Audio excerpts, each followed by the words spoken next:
ఖండాంతర ballistic క్షిపణుల్ని నిరోధించే వ్యవస్థను విజయవంతంగా పరీక్షించినట్లు అమెరికా సైన్యం ప్రకటించింది.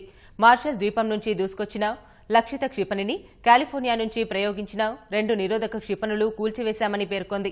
ఖండాంతర క్షిపణుల నుంచి ఉన్న ముప్పును ఎదుర్కొనేందుకు భూమి నుంచి ప్రయోగించే మధ్యంతర రక్షణ వ్యవస్థ జీఎండీని అమెరికా అభివృద్ది చేసింది. ఏదైనా శత్రు క్షిపణి వస్తున్నప్పుడు జీఎండీలోని నిరోధక క్షిపణులు గతిజ శక్తి ఆధారంగా వాటిని కూల్చివేస్తాయి. ఇదివరకే ఖండాంతర క్షిపణి నిరోధక వ్యవస్థను అమెరికా పరీక్షించినప్పటికీ విజయవంతం కావటం ఇదే తొలిసారని అమెరికా సైనిక వర్గాలు వెల్లడించాయి.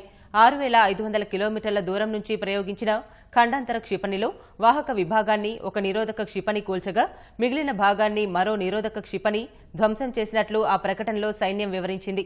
ఈ పరీక్షతో కీలక మైలురాయిని అధిగమించినట్లు అమెరికా క్షిపణి రక్షణ వ్యవస్థ అధిపతి శామ్యూల్ గ్రేవ్స్ వెల్లడించారు. ఈ వ్యవస్థ కోసం అమెరికా $100 కోట్ల వెచ్చిస్తోంది.